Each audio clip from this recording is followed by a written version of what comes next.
So Blizzard just gave us a lot more details on Season 1. We have a first look at how to access Malignant crafting, a very unique legendary drop from the seasonal boss, as well as finally a way to reset our Paragon points via a special scroll. We of course have many more balance changes and yes, even nerfs coming before Season 1, so we're gonna talk about that and more in this video. Starting things off, we have a first look at the seasonal questline, which seems to begin with the mission called Burning from Within that you can get from Vertan, an NPC that will appear right next to the waypoint right here in Kyovashad.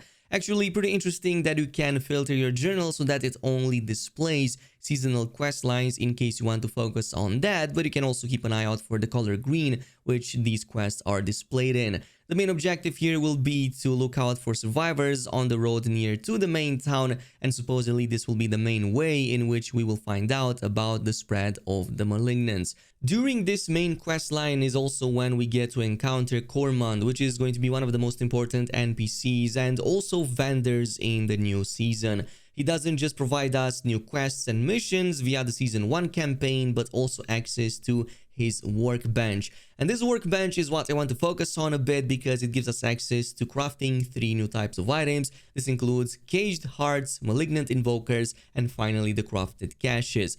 So let's focus a bit on the workbench because this is going to be one of the main and direct ways to craft 3 of the 4 types of Malignant Hearts in Season 1, including Brutal, Vicious, and Devious. Supposedly the Wrathful one is missing from this screen either because the character is too low of a level or maybe because, well, those are the most powerful of all the hearts, so they might only be reserved to enemy drops and even more so Malignant Tunnels. Maybe that explains why we don't see them in the crafting workbench. But we can craft the remaining 3, so this is going to use a brand new type of crafting mat called Malignant Acres. Now, officially, Blizzard confirmed that there's a small to decent chance for these to drop from Malignant enemies, pretty much like other crafting mats already do in the base game.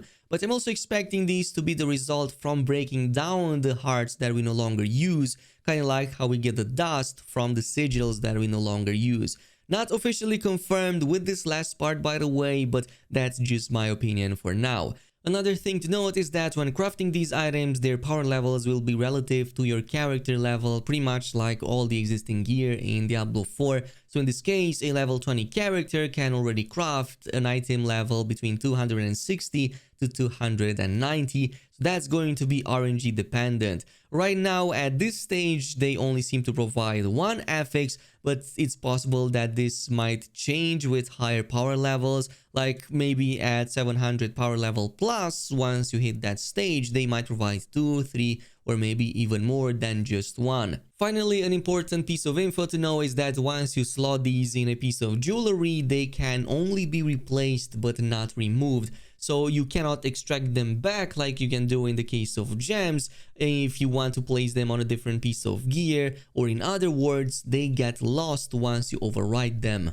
Now, Blizzard also put out this screenshot which better showcases the different types of Malignant Hearts, their categories, and the roles that they fit. Season 1 will of course come up with 32 different hearts that we can get, and each of them will fall within one of these 4 categories. So we have the Vicious, represented by color red, which fit a more offensive role by providing offensive powers. Then we have Brutal with the color blue, which provides defensive powers. Then Devious with color pink, I suppose, which fit a more utility role. And finally, Wrathful, or the strongest of them all, represented by, I guess, white/greenish colors.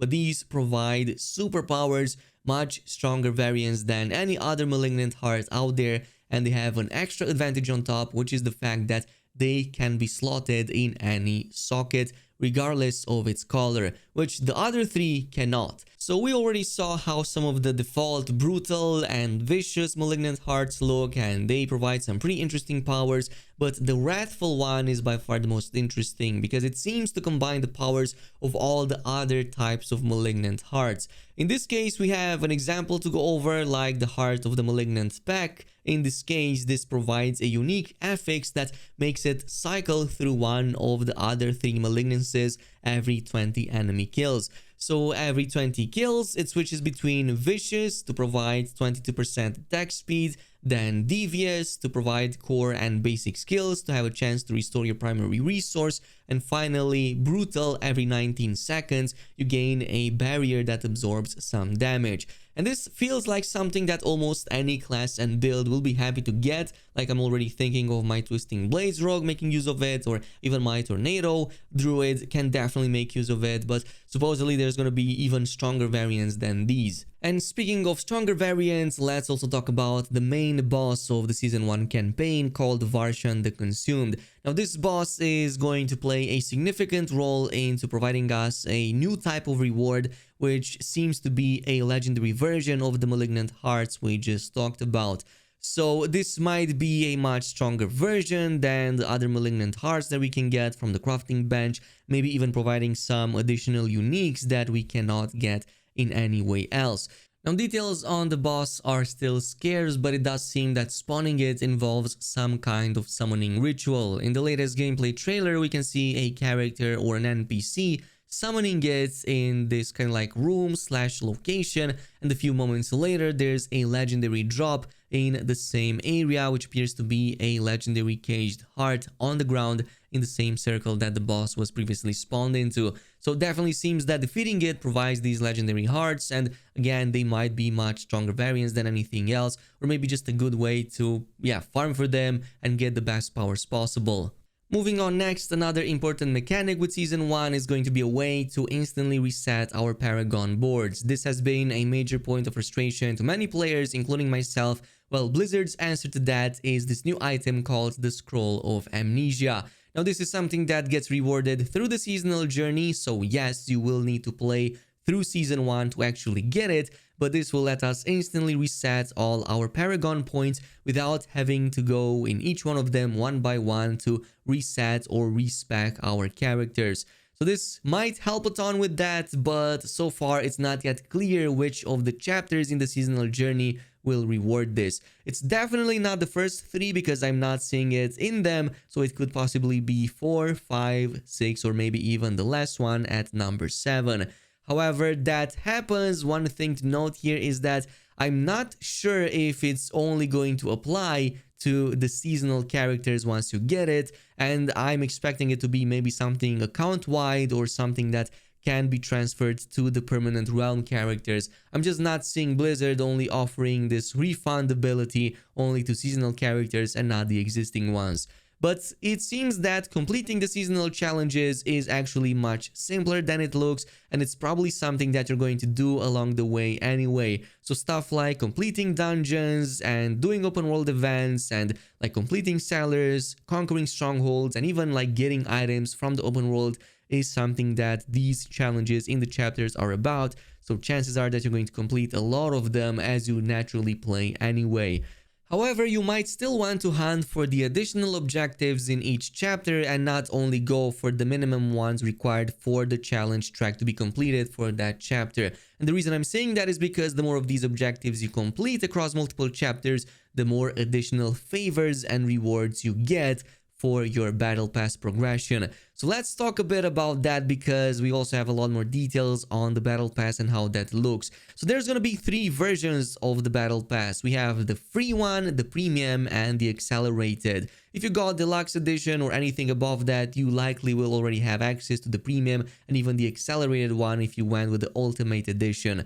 But for the free folks, free version includes 27 tiers in the free battle pass, which already rewards cosmetic items and smoldering ashes. The smoldering ashes are the most important here. This is something that you can only get via the free version, and it's going to help us with the seasonal blessings in acquiring more XP rates from defeating enemies, better gold, and even better drop rates for the Malignant Hearts. Likely that if you play early on with maybe a first seasonal character, you will focus a lot on the first blessing, which gives you better XP rates from defeating monsters. So between all the other unlockables, this should make leveling in the seasonal event a lot faster than how it was on day 1 of Diablo 4.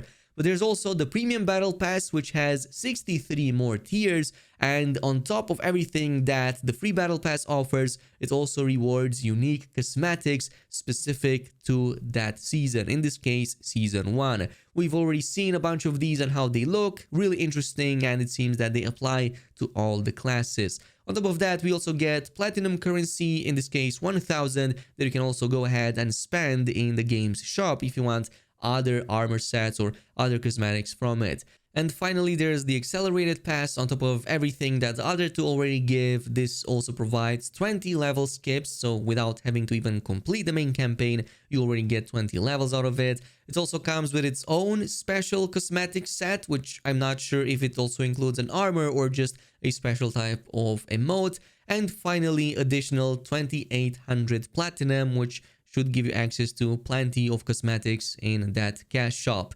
Anyway, it's not all good news, and as I've said, there's going to be a big balance and quality of life changes patch just before Season 1, and yes, this will also include nerfs. Maybe not to all classes, but definitely to at least a few of them. Especially druids are going to get a big nerf, or well, some kind of nerf to the Shred build, which apparently can deal up to 2 billion damage at around level 90. So I think that if you earn it, you should definitely wear it, like one of the articles put it. But it seems that Blizzard is not of the same opinion, and this is going to get addressed at some point. According to them, this behavior is unintentional, and the team is looking at changing it in the near future in order to improve the balance.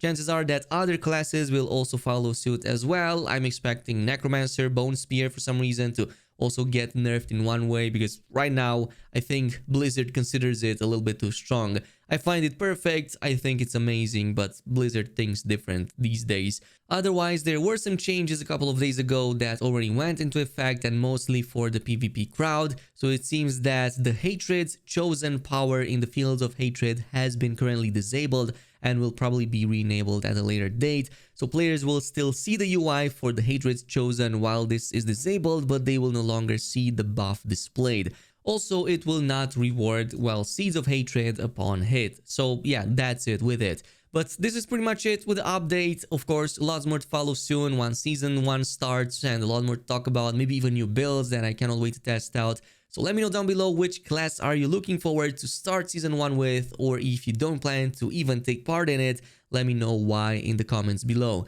Thanks so much for watching, and I'll see you in the next one.